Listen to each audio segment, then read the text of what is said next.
ములకలపల్లి మండల పరిధిలోని Sitarama project lift irrigation ఈరోజు తెలంగాణ మంత్రులు పరిశీలన చేశారు. ఖమ్మం జిల్లాలో సాగునీరు, త్రాగునీరు ఇవ్వడానికి ఈ ప్రాజెక్టు గత ప్రభుత్వం బీఆర్ఎస్ ప్రభుత్వం దీన్ని ప్రతిపాదన చేసి పోలవరం ప్రాజెక్టు ఎగువ ప్రాంతంలో ఉన్న మన భద్రాచలం అశ్వాపురం పరిధిలోని సీతారామ ప్రాజెక్టు అని పేరు నామకరణం చేసి ఈ ప్రాజెక్టు తెలంగాణలోని ఉమ్మడి ఖమ్మం జిల్లాలోని త్రాగునీరు, సాగునీరు ఇవ్వాలని అప్పటి ప్రభుత్వం చేసింది. ఇప్పుడు కూడా మంత్రులు కూడా దాన్ని ప్రోత్సహిస్తున్నారు.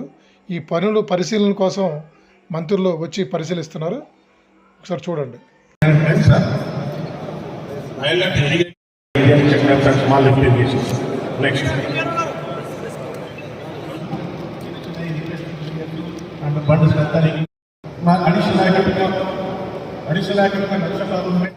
చేస్తున్నాం కదా టింకి కెనాల్ అక్కడ వరకు నీళ్ళు ఇస్తే ఆయకట్టు ఎంత వస్తుంది?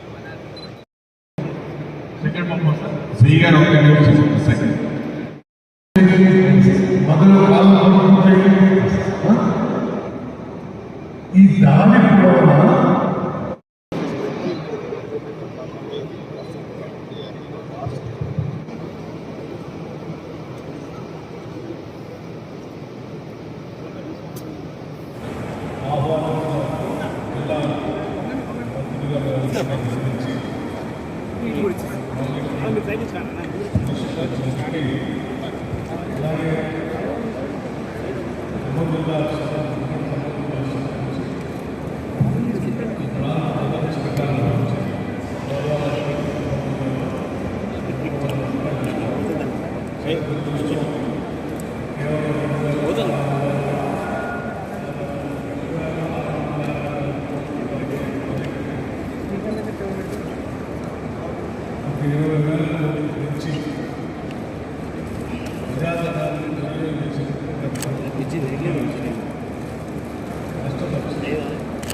వాల్యూ పెంచమని వాల్యూ పెట్టుకోండి.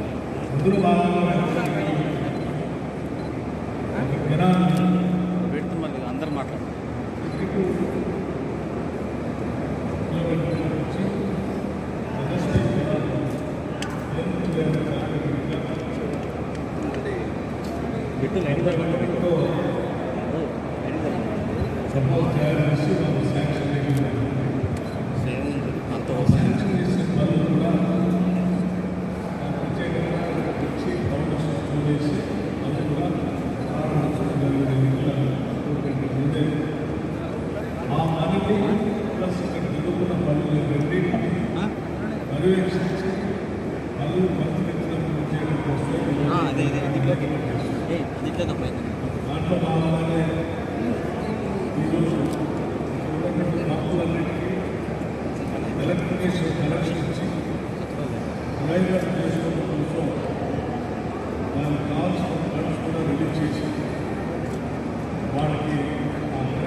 దీన్ని రాజు జనాలనే తీసుకొని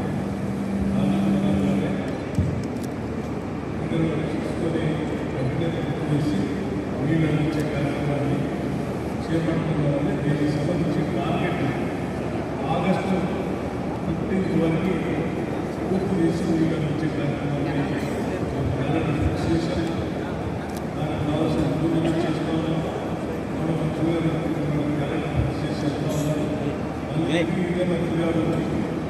ఆగస్టు 15 కల్లా వచ్చేసి ఈ ప్రాంతంలో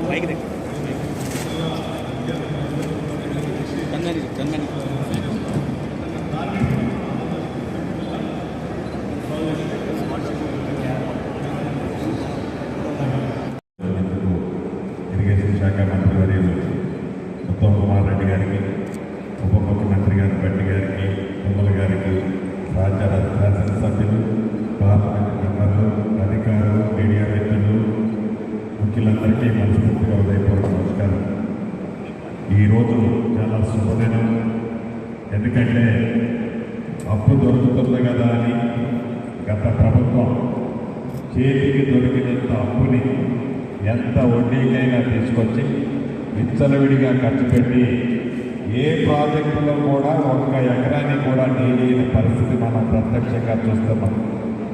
అటువంటి పరిస్థితుల్లో ఈ సీతారామ ప్రాజెక్టుకి ఈ కొత్త ప్రభుత్వం, ఇందిరమ్మ ప్రభుత్వం ఏదైతే ఈనాడు ఉన్నదో బేసిగా పోకుండా ఆ ప్రభుత్వం చేసిన తప్పులని వీలైనంత సరిదిద్దుతూ ప్రజల సొమ్ముగా ఏదైతే దుబారా చేసి ఖర్చు పెట్టిందో మళ్ళీ ప్రజలకు ఉపయోగపడే విధంగా ఈ ప్రభుత్వం నిర్ణయాల్లో భాగంగా ఈరోజు ప్రత్యక్షంగా చూద్దామని గౌరవ మంత్రివర్యులు మేమందరం కూడా ఫీల్డ్ విజిట్ చేయడం జరిగింది.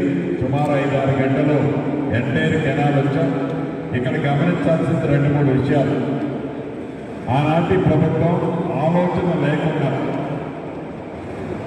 హెడ్ వర్క్స్ కానీ స్టార్టింగ్లో ఉన్న రీచ్లు కంప్లీట్ కాకుండానే చివరి రీచ్లో కూడా అక్కడొక పొయ్యి తవ్వుతూ ఒక ఆలోచన, ఒక ప్రణాళిక చేపట్టకుండా దానికి నిధులు సరిగా ఇవ్వకుండా అది గంగలో పోసిన పన్నీరులా ఆనాటి ప్రభుత్వం చేసింది.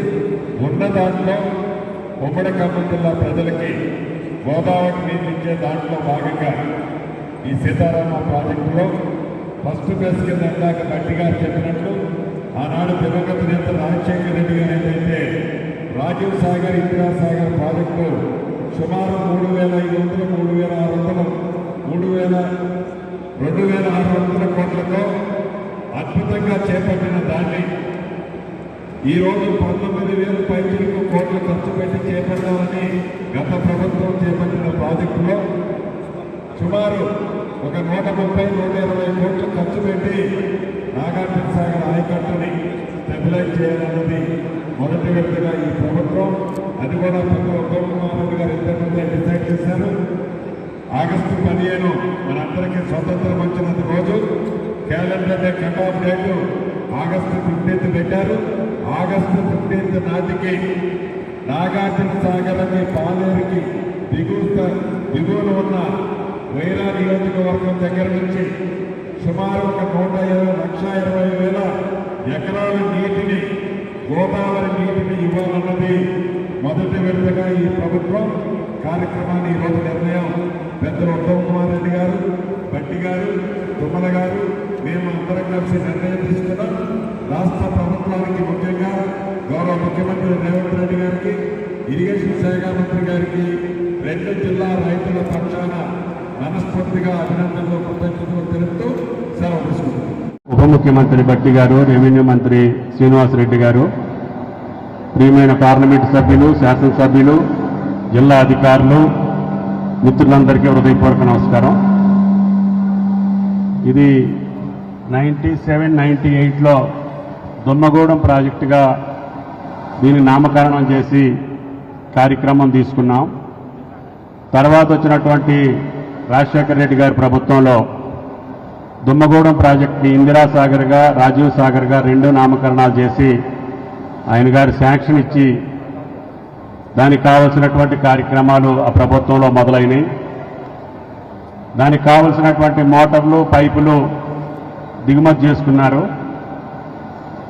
కానీ ల్యాండ్ ఎక్విజిషన్ కానీ మిగతా కార్యక్రమాలు లేకపోవడం వల్ల మళ్ళీ వచ్చినటువంటి ప్రభుత్వం ఆనాడు సీతారామ ప్రాజెక్టుగా రాజీవ్ సాగర్ అలైన్మెంట్తో పాటు దాన్ని డిసైడ్ చేయడం జరిగింది. రోళ్లపాడుని బ్యాలెన్స్ రిజర్వాయర్ చేసి రాజీవ్ సాగర్ అలైన్మెంట్లోనే వైల్డ్ లైఫ్ని తప్పించి అక్కడ తీసుకొచ్చి రోళ్లపాడు లిఫ్ట్ చేసి అక్కడ నుంచి బయ్యారం పెద్ద చెరువుకి లిఫ్ట్ చేసి పెద్ద మొత్తంలో గిరిజన ప్రాంతం మొత్తానికి ఆయకట్టు వచ్చేటట్టుగా దీన్ని ఫైనల్ చేశాము. సబ్సిక్వెంట్గా మొన్నటి టర్మ్లో ఆ డిజైన్ని మళ్ళీ మార్చి సాంకేతిక కారణాలు చెప్పారు, లేదు ఇంకా కొన్ని క్లియరెన్సుల కోసం చెప్పారు. ఈ రకంగా దీన్ని ఫైనల్ చేసి లిఫ్ట్లన్నీ కూడా పూర్తయినాయి. కాబట్టి దీన్ని ఎట్లాకట్లా ఈ ప్రభుత్వం భారమైన, కష్టమైన, నష్టమైన దీన్ని ఉపయోగంలోకి తీసుకురావడానికి ఏం చేయాలి అని చెప్తే ఇమ్మీడియట్గా కెనాల్ పూర్తయిన కాడికి లింక్ కెనాల్ తీసుకొని వైరా ప్రాజెక్టులో వేసి అక్కడి నుంచైనా సాగర్ ఆయకట్టు రాకపోతే నీళ్లు వదులుకోవచ్చు. తర్వాత రెవెన్యూ మినిస్టర్ గారు చెప్పినట్లుగా ఈ లోపుగా హెడ్ వర్క్స్ నుంచి థర్డ్ పంప్ వరకు ఎక్కడైతే మీకు డిస్ట్రిబ్యూటరీ సిస్టానికి అవకాశం ఉందో, మీరు ఆయకట్టు డిజైన్ చేసి ఉన్నారో దానికి డిస్ట్రిబ్యూటరీ సిస్టానికి టెండర్లు పిలిస్తే ఈ మధ్య భూభాగంలో కూడా కొంత వస్తుంది. అదేవిధంగా కొత్తగూడెం నియోజకవర్గంలో కూడా తక్కువ ఆయకట్టు ఉంది. ఇందాక రెవెన్యూ మినిస్టర్ గారు చెప్పినట్టుగా హెడ్ వర్క్స్లో, లిఫ్ట్ ఇరిగేషన్స్లో పెద్ద ఆయకట్టు రాదు. అయినా సరే సింగభూపాలం కానీ ఇంకా అక్కడ ఉన్నటువంటి పంట వేసుకోగలిగినటువంటి భూములకి ఏ అవకాశం ఉన్నా దాన్ని కూడా రీసర్వే చేసి దాన్ని కూడా కొద్దిగా పరిశీలన చేసుకొని ఇంకా ఎక్కువ ఆయకట్టు ఆ ప్రాంతంలో వచ్చేటట్టుగా. ఫారెస్ట్లో మనం ఆయకట్టు తీసుకోలేం, కానీ ఇంకా మిగిలినటువంటి ఇప్పుడు వరి పొలాలు ఉన్నాయి, చెరువులు ఉన్నటికి ఎక్కడికైతే తీసుకెళ్ళగలుగుతామో ఈ నీళ్ళని కొత్తగూడెం నియోజకవర్గంలో కూడా తీసుకెళ్ళాలి. దాని తర్వాత ఫైనాన్స్ మినిస్టర్ గారు చెప్పినటువంటి 2 టన్నెల్స్ని టార్గెట్ పెట్టుకొని జూలూరుపాడికి ఇమ్మీడియట్గా మీరు డిసిషన్ తీసుకొని అడ్మినిస్ట్రేటివ్ శాంక్షన్ ఇవ్వాలి. అది 2 కిలోమీటర్ల టన్నెల్. అది అయిన తర్వాత 10 కిలోమీటర్ల ఫారెస్ట్ క్లియరెన్స్ ఉంది పాలేరుకి వెళ్ళాలంటే. పాలేరు 3rd టన్నెల్. సత్తుపల్లి ట్రంక్లో 1 టన్నెల్ ఉంది. ఇది సత్తుపల్లి ట్రంక్ 1 ఇయర్లో పూర్తి చేయవచ్చు అని చెప్పారు నాకు. దానికి ల్యాండ్ ఎక్విజిషన్ కొద్దిగా అమౌంట్ ఉంది. ఆ అమౌంట్ ఇస్తే సత్తుపల్లిలో ఎక్కువ ఆయకట్టు వస్తుంది. రెడ్డి గారు 1,00,000 పైన వస్తుంది. 1,50,000 ఆ కొద్ది అమౌంట్కే వస్తుంది. ఆ టన్నెల్ పని జరుగుతుంది. సత్తుపల్లి ట్రంక్ వైరా పూర్తి చేసుకుంటూనే మంత్రులు చెప్పినట్లుగా ఆ 2 టన్నెల్స్ని కూడా పూర్తి చేసుకొని ఫారెస్ట్ క్లియరెన్స్ తెచ్చుకోగలిగితే ఇమ్మీడియట్గా ఫైనాన్స్ మినిస్టర్ గారి యొక్క ఆయన యొక్క దయ అనుకోండి, లేకపోతే దాష్టీకం అనుకోండి, ఏదో ఒకటి ఆయన ఎమ్మటెమ్మటే పైసలు ఇవ్వాలి. రెవెన్యూ మినిస్టర్ గారు ల్యాండ్ ఎక్విజిషన్ చేయాలి. ఉత్తమ్ కుమార్ రెడ్డి గారు ఎగ్జిక్యూటివ్ చేయాలి. ఈ 3 జరిగితే నీళ్లు వస్తాయి. కాబట్టి దయచేసి ముగ్గురు వచ్చారు కాబట్టి తప్పకుండా ఈ ప్రాజెక్టుని ఎంత వీలైతే అంత, నా కోరిక గోదావరి జలాలు ఖమ్మంలో 10 లక్షల ఎకరాలకు రావాలని, 7 లక్షల ఎకరాలు సుమారు కొత్త ఆయకట్టు, 3 లక్షల దగ్గరగా 2.5 లక్షల ఎకరాలు సాగర్ ఆయకట్టుకి. అది స్టెబిలైజేషన్ మాత్రమే. కాబట్టి భద్రాచలం ఏరియాకి ప్రగళ్లపల్లి అని ఒక లిఫ్ట్ చేసి ఉంది. అది ఒక్కడ పెడితే దుమ్మగూడెంలో 30,000 ఎకరాలకి నీళ్లు వచ్చే అవకాశం ఉంది తాలిపేరు పైన. కాబట్టి